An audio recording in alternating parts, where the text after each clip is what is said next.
नमस्कार, मैं हूं राहुल सिन्हा। सत्ता के सभी न्यूज मित्रों का स्वागत है। सबसे पहले सत्ते पे सत्ता, यानी 7 खबरें और दिलचस्प जानकारियां।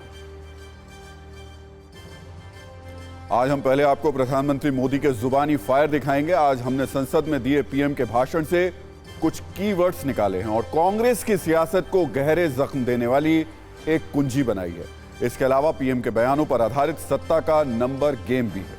फिर हम आपको उत्तर प्रदेश के बागपत लेकर चलेंगे, जहां पांडवों के लाक्षागृह पर हिंदू पक्ष की बड़ी जीत हुई है। बागपत की कोर्ट ने मुस्लिम पक्ष के मजार वाले दावे को खारिज कर दिया है और हिंदुओं को 108 बीघा जमीन पर मालिकाना हक दे दिया है। इसे लेकर छिड़े धर्मयुद्ध पर सत्ता की ऐतिहासिक कुंजी खोलेंगे। फिर आपको 3 ऐसे मौलानाओं से मिलवाएंगे जिन्होंने ज्ञानवापी से यूनिफॉर्म सिविल कोड तक अपने बयानों से नफरत की दुकान खोल दी है, जहर से भरी तकरीरें दी हैं, लोगों को भड़काने का प्रयास किया है। इसका अंजाम क्या हुआ, ये भी दिखाएंगे। फिर पेपर लीक गैंग के मन में दहशत पैदा करने वाली कुंजी। पेपर लीक को लेकर पहली बार संसद में एक बिल लाया गया है, जिसके मुताबिक पेपर लीक करने पर 10 साल की जेल और 1 करोड़ का जुर्माना लगाया जा सकता है। युवाओं के भविष्य के साथ खिलवाड़ करने वाले आज ये कुंजी जरूर देखें। लेकिन पहले देश की कुछ बड़ी खबरें। चंडीगढ़ मेयर चुनाव के नतीजों को लेकर आज सुप्रीम कोर्ट ने सख्त टिप्पणी की। कोर्ट ने कहा यह लोकतंत्र का मजाक है और हत्या है। दरअसल विपक्ष ने बीजेपी की जीत के बाद निर्वाचन अधिकारी पर वोट घोटाले का आरोप लगाया था। कोर्ट ने चुनाव का पूरा रिकॉर्ड जब्त करने के आदेश दिए हैं। बड़ी राजनीतिक खबर झारखंड से भी। यहां चंपई सोरेन सरकार ने विश्वास मत हासिल कर लिया। वोटिंग में सरकार के पक्ष में 47 वोट पड़े, जबकि विपक्ष में 29 विधायकों ने वोट डाला। आज विधानसभा में हेमंत सोरेन ने भी 23 मिनट का स्पीच दिया और केंद्र सरकार को चुनौती भी दी और कहा कि मुझ पर लगे आरोप साबित करें तो मैं राजनीति छोड़ दूंगा। और आज यूपी में योगी सरकार ने अब तक का सबसे बड़ा बजट पेश किया। यह बजट 7,36,000 करोड़ का है। इसमें सरकार ने महिलाओं, युवाओं और किसानों पर फोकस किया है। साथ ही कोई नया टैक्स नहीं लगाया है। लेकिन शुरुआत अब लोकसभा में पीएम मोदी की जुबानी फायरिंग से भरी स्पीच और उसमें छिपे संकेतों से कर लेते हैं।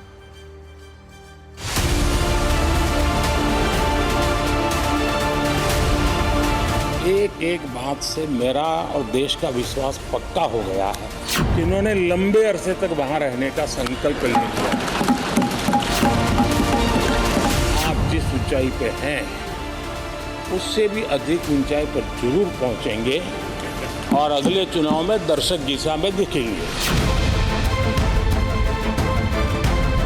एक ही प्रोडक्ट बार बार लॉन्च करने के चक्कर में कांग्रेस की दुकान ताला लगने की नौबत आई। आज विपक्ष की जो हालत हुई ना, इसकी सबसे दोषी कांग्रेस पार्टी।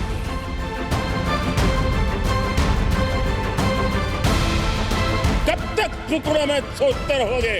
कब तक समाज को बांटते रहोगे? सब सीमा करो, सीमा करो। बहुत तोड़ा देश को। मोदी की गारंटी है मेरे तीसरे कार्यकाल में देश दुनिया की तीसरी आर्थिक शक्ति बन जाए।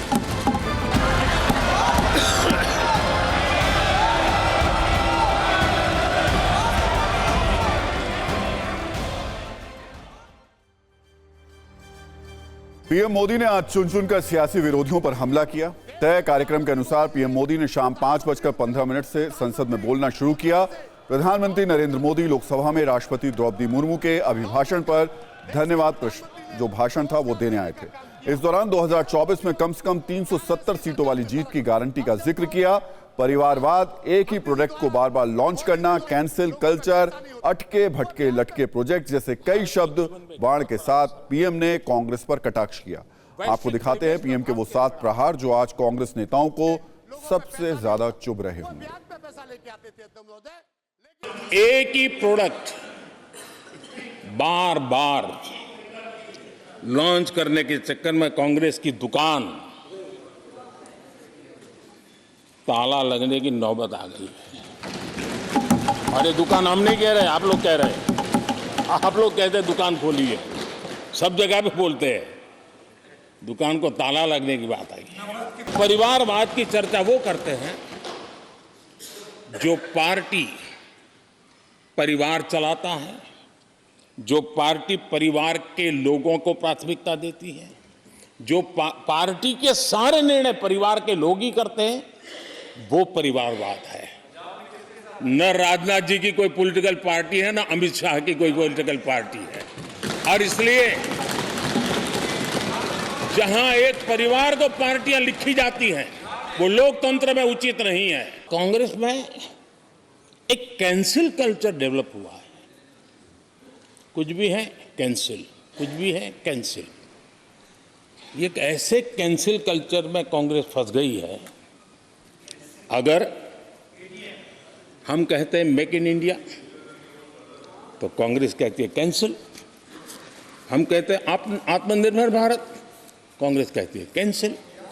यानी मैं हैरान हूं, ये कोई मोदी की उपलब्धियां नहीं है, देश की उपलब्धियां है।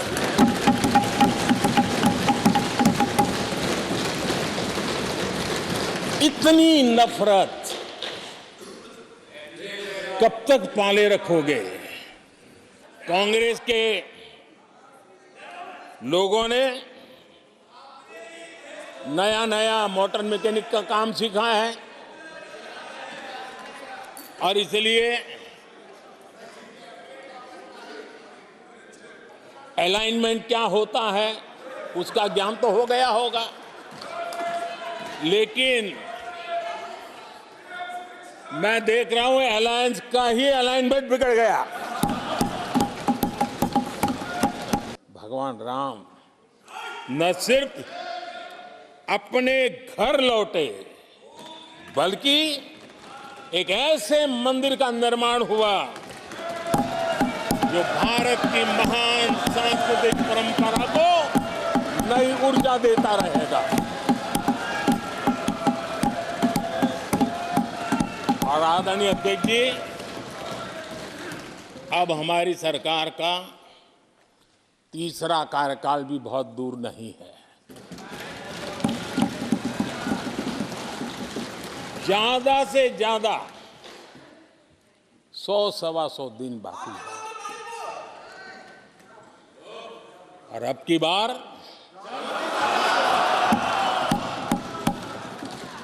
पूरा देश कह रहा है, अब की बार खड़गे जी भी कह रहे हैं। लेकिन मैं देख रहा हूं देश का मिजाज एनडीए को तो 400 पार करवा ही के रहेगा, लेकिन भारतीय जनता पार्टी को 370 सीट अवश्य देगा। मोदी की गारंटी है मेरे तीसरे कार्यकाल में देश दुनिया की तीसरी आर्थिक शक्ति बन जाए। कांग्रेस ने देश के सामर्थ्य पर कभी भी विश्वास नहीं किया। वे अपने आप को शासक मानते रहे और जनता जनार्दन को हमेशा कमतर आंकते गए। नेहरू जी की भारतीयों के प्रति सोच थी कि भारतीय आलसी है। नेहरू जी की भारतीयों के लिए सोच थी कि भारतीय कम अक्ल के लोग होते हैं। इंदिरा जी ने जो लाल किले से 15 अगस्त को कहा था, जब कोई कठिनाई आ जाती है तो हम ना उम्मीद हो जाते हैं। कभी कभी तो ऐसा लगने लगता है कि पूरे राष्ट्र ने ही पराजय भावना को अपना लिया है। आज कांग्रेस के लोगों को देख करके लगता है कि इंदिरा जी भले देश के लोगों का आकलन सही न कर पाए, लेकिन कांग्रेस का एकदम सटीक आकलन उन्होंने किया। कांग्रेस की सुस्त रफ्तार का कोई मुकाबला नहीं। आज देश में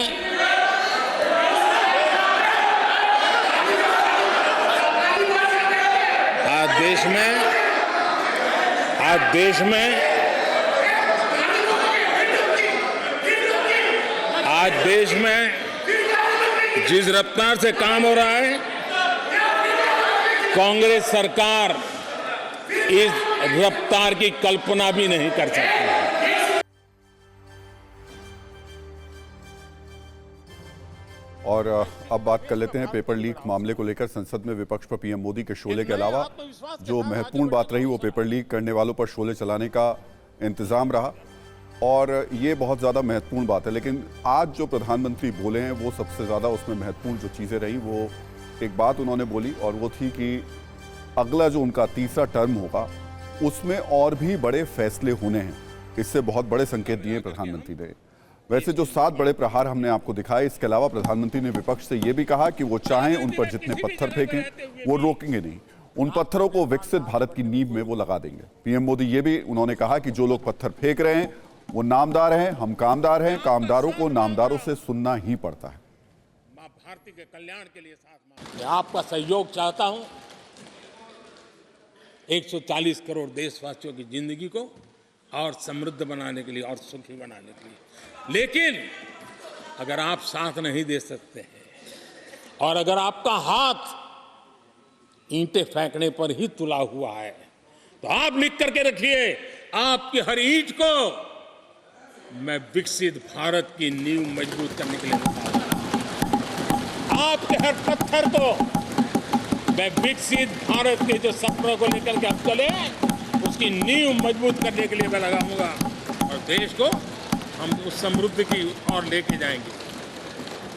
जितने पत्थर उछाल लीजिए, आपका हर पत्थर भारत के समृद्ध, भारत के विकसित भारत के सपने को समृद्ध बनाने के लिए हर पत्थर को मैं काम में ले लूंगा। ये भी मैं आपको विश्वास दिलाता हूं। तो कुल मिलाकर 2024 के लिए सत्ता वाला एजेंडा पीएम मोदी ने सेट कर दिया है। आज उनके भाषण में एक सधी हुई आक्रामकता थी, अपनी योजनाओं का जिक्र था। मोदी अपने गारंटी कार्ड में विपक्ष के लिए कांटे ही कांटे लेकर आए थे। उन्होंने गारंटी दी कि इस विपक्ष ने कई दशक तक विपक्ष में बैठने का संकल्प लिया है। उन्होंने सत्ता का जो नंबर गेम पेश किया उसके तहत एनडीए को 400 सीटें और बीजेपी को कम से कम 370 सीटें मिलने का दावा है। चुनावी नजरिए से देखें तो विपक्ष पर और खासतौर पर कांग्रेस पर कटाक्ष करके उन्होंने अपने फैंस को प्रसन्न किया और कहा कि वो अपने ऊपर फेंके गए पत्थरों का इस्तेमाल करके विकसित भारत की नींव का निर्माण करेंगे। लेकिन आगे लंबा चुनावी युद्ध है और 24 की लड़ाई का गणित इस भाषण से थोड़ा अलग होगा।